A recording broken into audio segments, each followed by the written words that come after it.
আর আমাদের অনেকেরই police clearance first time apply করার পর বাতিল করে দেয়, তো দ্বিতীয়বার করার পর সেটা গ্র্যান্টেড হয়। তো এটা একটা সমস্যা আছে মূলত। তো এটা আপডেটের পরবর্তীতে সমস্যা, এমনটা না, আপডেট আগে এই সমস্যা ছিল অনেকের। তো সেটা কী কারণে হয়, কিসের জন্য হয়, কয়েকটা বলি থাকে। তো যদি কেউ জানছেন অবশ্যই কমেন্টের মাধ্যমে জানাবেন, পরবর্তীতে কোনো একটি ভিডিওতে জানিয়ে দিব। তো ভিডিও শুরু করার আগে বলেছি, যারা এখন চ্যানেল সাবস্ক্রাইব করেন please hit the subscribe button, আর যারা অলরেডি সাবস্ক্রাইব করেছেন থ্যাংক ইউ সো মাচ। চলে আসলাম কম্পিউটার স্ক্রিনে। তো আমি গুগল ক্রোম ব্রাউজার ওপেন করলাম, জাস্ট এখন পুলিশ ক্লিয়ারেন্স লিখে সার্চ করে আমরা যার যার অ্যাকাউন্টে লগ ইন করে নেব।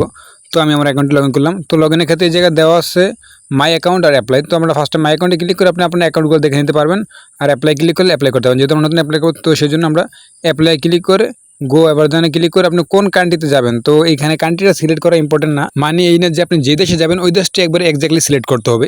তো এখানে আপনি যে কোনো একটা কান্ট্রি সিলেক্ট করলেই হবে, বাট এখানে একটা জিনিস মাথায় রাখবেন, যদি আপনি মিডল ইস্টে যান তাহলে সেক্ষেত্রে একটা যে কোনো সিলেক্ট করলে হবে। আর যদি আপনি একটু উন্নত মানের যান, আমেরিকা, ইউএস, অস্ট্রেলিয়া, তো এইসব ক্ষেত্রে আপনি ওইসব কান্ট্রি সিলেক্ট করতে পারেন। জাস্ট এই দুইটাই হচ্ছে গিয়ে ব্যবধান। তো কান্ট্রি সিলেক্ট করার পর আমাদের সামনে এরকম একটি পেজ চলে আসবে। তো এই পেজটা আপনারা পাসপোর্ট দেখে পাসপোর্ট অনুসারে সুন্দরভাবে ফিল আপ করবেন। তো তারপর একটা পাসপোর্ট সাইজের ছবি রেজ করা থাকবে, সেটা অবশ্যই 150 কপি নিচে হতে হবে, 150 কপি নিচে হতে হবে। তো ছবির এই জায়গায় দিয়ে আমরা সেভ এস অ্যান্ড কন্টিনিউতে যদি ক্লিক করি তাহলে আমাদের সামনে এরকম একটা ইন্টারফেস চলে আসবে। তো আগে কিন্তু এরকম আসতো না, এটা কিন্তু আপডেটের পরবর্তী অবস্থা।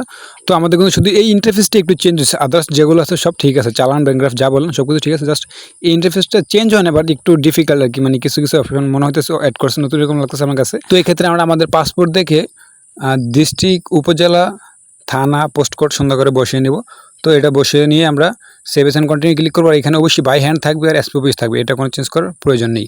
ডেলিভারি টাইপ অবশ্যই এসপি অফিস। তো এটাতে ক্লিক করার পর আমরা সেভ এস অ্যান্ড কন্টিনিউতে যদি ক্লিক করি আমাদের সামনে একটা ইন্টারফেস চলে আসবে। তো এখানে হচ্ছে আমাদের ডকুমেন্টগুলো আপলোড করতে হবে। তো আমি ডকুমেন্টগুলো আপলোড করে নিচ্ছি, আর আপনাদেরকে বলতেছি আপনি একটু চেষ্টা করবেন ডকুমেন্টগুলো বেশি করে আপলোড করতে। তো এখানে আমি দিয়েছি পাসপোর্টের